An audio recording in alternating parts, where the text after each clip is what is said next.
Welcome to Where Are They Now, the new CUNY Startups podcast where we sit down with alumni from our startup programs and discuss their experiences, delving into their journeys, aspirations, and the unique experiences that the CUNY Startups programs have offered them. Not just to recount success stories, but also to unravel the challenges, the lessons learned, and the moments that define their entrepreneurial path.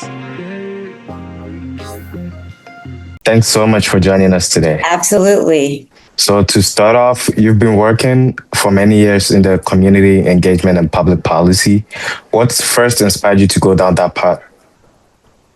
Well, I think it was probably the way I grew up, to be honest with you. I grew up with a mom who had visual disabilities, and also English was not her first language. So as the eldest of three children, I was always kind of the one asking questions in the community, whether it be for school or for, just basic banking. And I was always kind of put out front. And I just became, sort of like enamored with that whole idea that you could actually make that into a job. And I was like, okay, I think that, I love to help people. I love to learn about how systems work, because one thing is to be out in the community and another thing is to have, knowledge of public policy and how those two bridge together. So I was really fascinated by how those two sort of meet and the cross section of helping, but also of thinking smart about policy. And so that's what brought me to it, I think, and loving New York too. Yeah, that's definitely a really inspiring story that many of us immigrants actually relate to, and many of us who have parents that don't speak English as their first language. So we could definitely relate to that. Yeah. So, yeah. How did your time at Baruch and the MPA program shape the way that you think about community impact overall? A lot. And I have to say, it was sort of like a reverse engineering of everything, right? Because I came in, and I think a lot of my, fellow inventors came in with the same mindset. You have this idea, you think it's going to be great. All of the ideas are really to help like a much larger population. When I came in with my idea and I pitched it, I started to see a whole different process of how this way of engaging with the community worked. It was much, much slower and it was much, much out of my own control. So, I was a teacher for some years, and when you're a teacher, you sort of have to plan your whole day. You have to have control of a lot of things. And when I entered into the group, I realized that this was a real team building, team engagement exercise. And even though you were learning a lot of great skills that, you could apply to almost any other role, this was really an opportunity to learn how to listen. Because I had to listen to other people's ideas, how they came up with them, how they were going to enter like different communities, where they were at. So it was sort of like taking a step back and then seeing really how a process where a much broader community of inventors, especially, which are very creative people, comes together. Being a part of this community, did it somehow change your main idea as to like pivot it into a different direction, or it more like enhanced it? It did, because I feel that it kind of opened up a part of me that I didn't really notice before. I didn't really use maybe before, with kind of using, certain models of engagement. The program really put me kind of like to the challenge of other talents that came down the line, especially entrepreneurial skills, which, I thought I understood. And then I realized when I had to own a project and I had to kind of like build a project, how completely different that is, and I had to be much, much more resourceful than even I had been before. That's definitely something that being in Baruch overall leaves you with. Oh, yeah, absolutely. Yeah. So we know that you led Baruch's Climate and Composting Conference. What was that experience like, or what stood out most to you? Well, I'm glad that came after the program that we were in because I had a lot more confidence after that. And I also had a lot more knowledge about how Baruch works, right? Because this was really centered around Baruch and working with other Baruch teams. So I had to work a lot with folks that were in the events, in management, close to the president's office. And it was bringing the outside community into Baruch. So you have to represent Baruch in a very, professional way. Many times you're the first interaction that people have with Baruch that are coming into the building. And so, getting together the agenda and working closely with the professors that were putting this on. Again, you're working with something much, much bigger than yourself. We had the Brooklyn Borough president join us. We had people from DC come. We had, a lot of sort of leadership, city leadership and state leadership join this because the legislation had just sort of, begun when we had the conference. So it was a very exciting, dynamic experience. So it was a great honor. That's really great to hear. Yeah. So a lot of our students at CUNY startups, they don't just care about building businesses. Most of them want to solve real life problems. What advice would you give them that will enable them to make a long-term lasting impact on society or on the environment as a whole? My own lesson with startups was, to really listen to what's going on. It's not with, not just your team members, but you're kind of listening to the other teams because everyone is sharing their updates. You also have these amazing, amazing mentors that came in and to give you feedback. And listening to that feedback was really important. Obviously, the lessons that were being conducted at the time, they were being conducted by Remy. So we were, sort of given the outline of the day. And you have to connect the dots, and it's really important because it's so easy to come in excited and really pumped up with your own idea. But then if you don't listen, you might miss an opportunity. You might miss a little piece of nuance that's even going to take you a step further.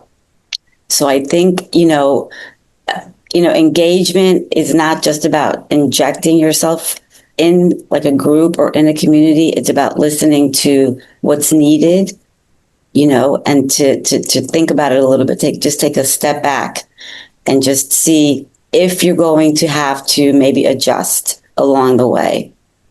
So you've done everything from research to hands-on projects, and you even mentioned that you used to teach. What's the one that you find most impactful to your personal life? I didn't think that I was going to, but I really do enjoy doing the research.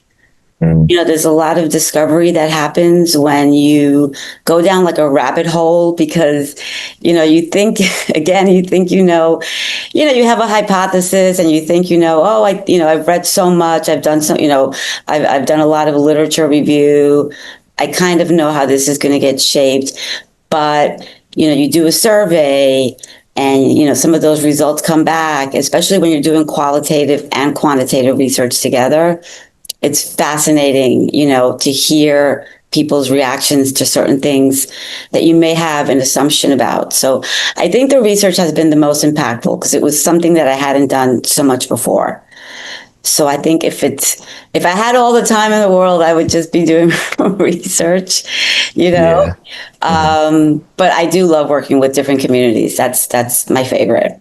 It really is. I definitely relate to the rabbit hole part where you just start researching something and then you just dive in and you're all onto a whole new topic and you're just in this deep rabbit hole just researching and research. But it is fun though, I'll say that. It is very fun, right? And you learn about yourself that, you that because it gives you kind of the vocabulary to say certain things. Sometimes you just thought, oh, I thought this was just in my own head. And then you see that someone, is doing something very similar. Yeah. Yeah. You definitely learn a lot of stuff. Yeah. Mm-hmm.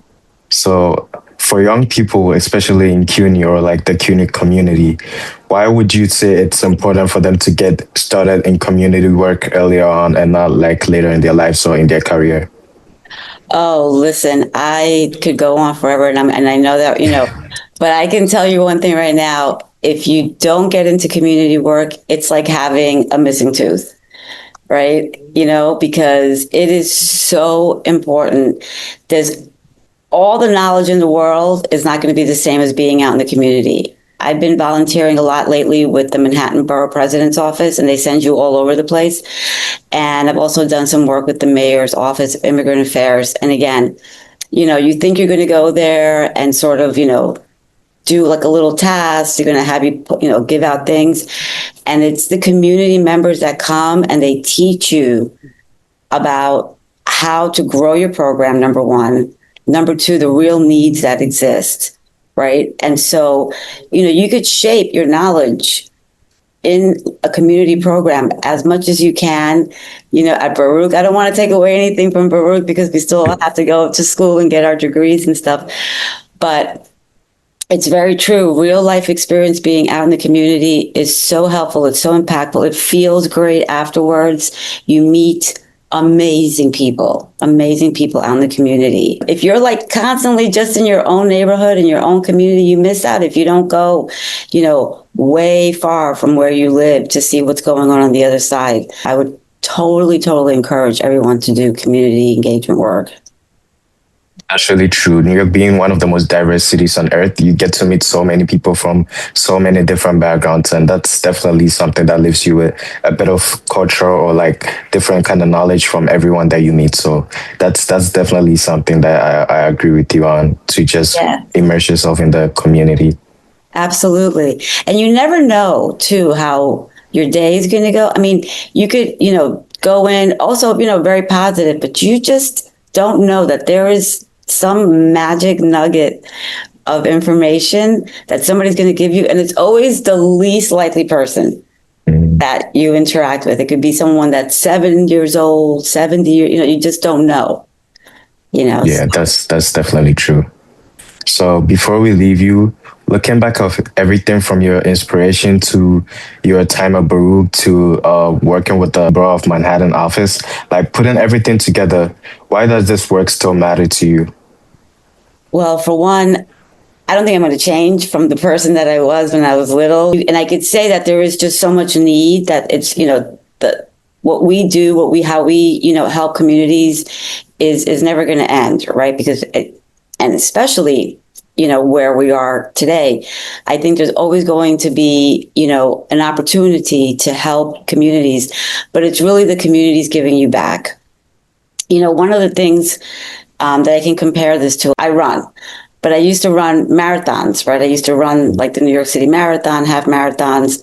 And, that gives you an opportunity to see communities in a very different way, like on the sidewalk, and you see all the communities come out, and every community is different. But at the end of the day, it's still like all part of New York City. And we have to show the world that we can continue to help one another. Because, one person may have a little bit more than the other person, but we all, give to each other. And I just think that inspires me all the time. Like even when I just leave my house, there'll be a neighbor that needs help or that they can help me. And so I think, community work, public engagement work, public administration, service work is always going to be that work that gives you, I think, a lot more than you can ever give it. Definitely. Giving to your community will definitely give back to you. Absolutely.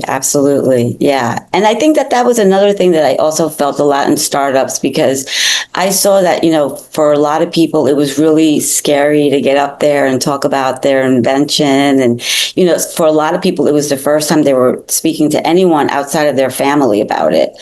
And just to show people support, I mean, you could see from the beginning to the end how completely different they were as people. And so, how can you compare that to a lot of other things, except for maybe teaching, All right. So, thank you so much for your time today. And we really appreciate all the nuggets that you've given us today. And we hope to connect with you sometime soon. Oh, and before you leave, if any of our viewers wants to connect with you or contact you, how can they find you? Well, I'm on LinkedIn under Lucina Chavez.